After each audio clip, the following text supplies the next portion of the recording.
Hello po, mapagpalang araw sa atin lahat. Today po, magluluto po ako ng simpleng gulay, broccoli, na nalagyan natin ng fresh na mushroom. Ito po yung mga ingredients na aking gagamitin. Meron po tayo ditong mushroom, ang ating gulay. Ito po yung pinaka, katawan po nung broccoli natin. And then, carrots.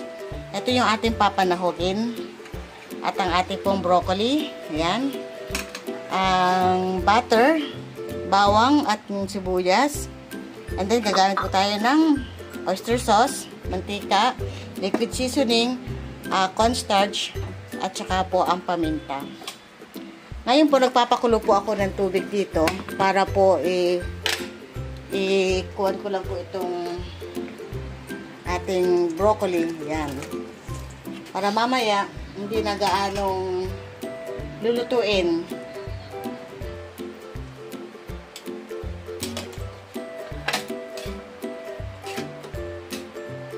Magkulay ganyan lang po ito. Okay na po yan.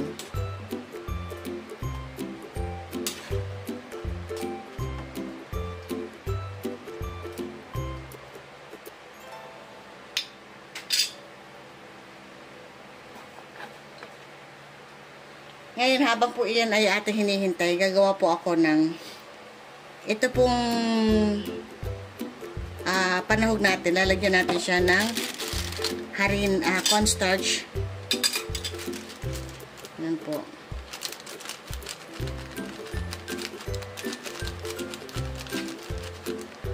Tansyahan lang po. At saka po, konting toyo.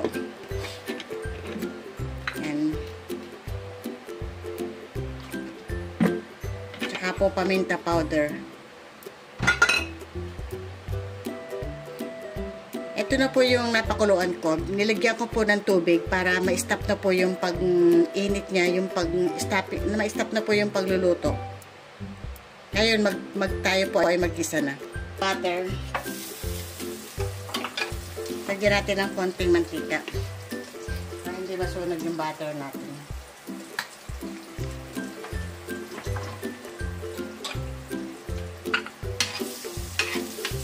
Lutuin na po natin itong ating panahog na nilagyan ko ng cornstarch, konting toyo, at saka po paminta powder.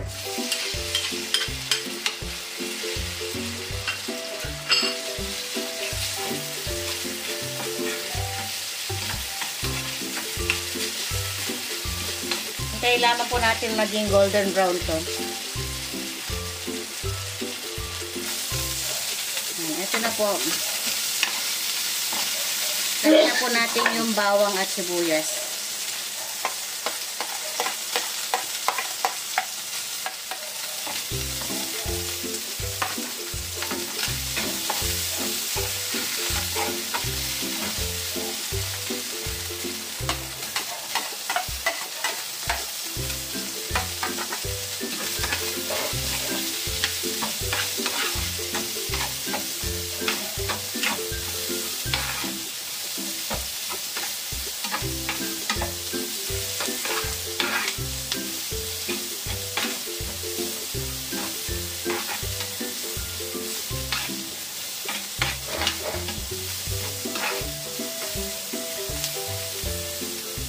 Sunod na po natin yung mga gulay, yung po matitigas, part na matitigas na gulay. Carrots at saka po yung katawan ng broccoli natin.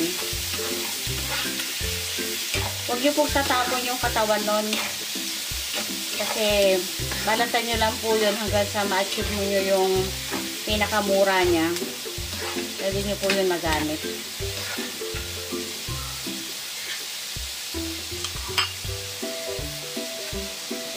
Maglagay na po tayo ng liquid seasoning.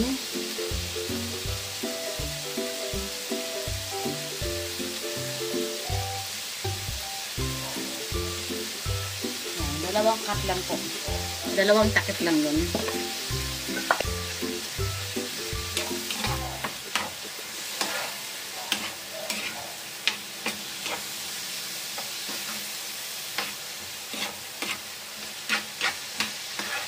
ng magic sarap. Kung gusto nyo, ako maglalagay.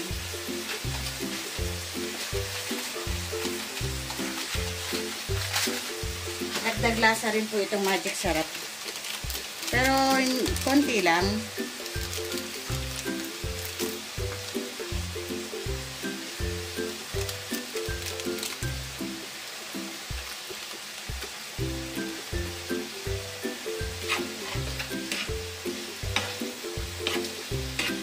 At ihulog na rin po natin yung ating mushroom. Ay, sorry.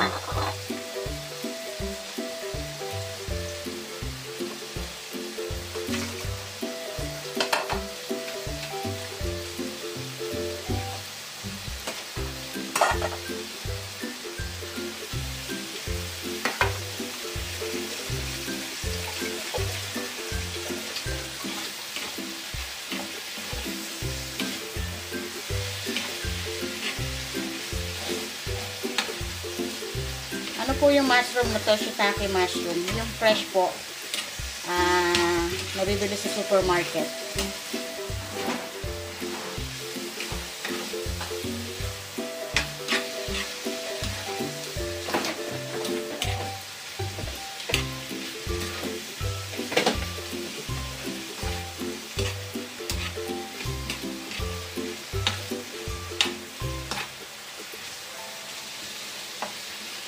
Maglagay na rin tayo ng oyster sauce.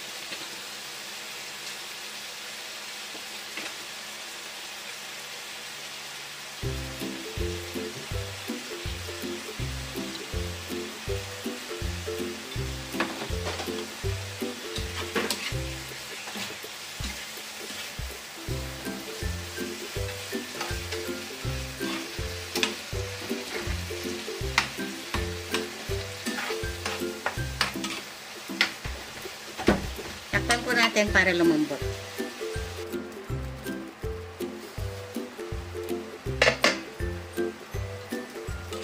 Hulog na rin po natin itong ating broccoli.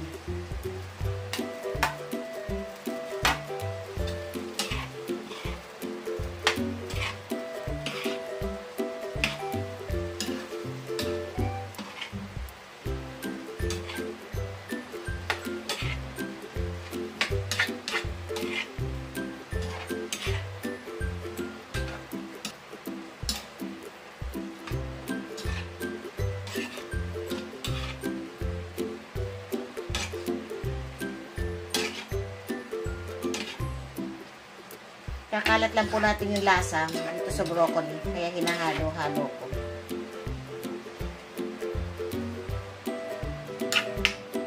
Takpan po natin muli.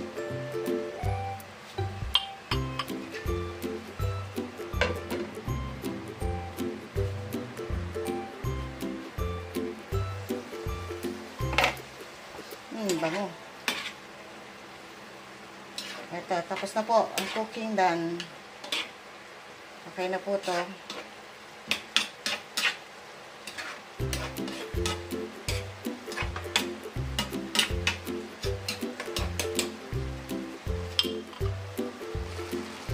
At ito na po ang ating nagawang ginisang broccoli with mushroom. Paano po magpapalam ng inyong kapusinerang lakwatsera na sa inyo po ay lagi nagpapaalala ng stay safe po. God bless po. Bye-bye.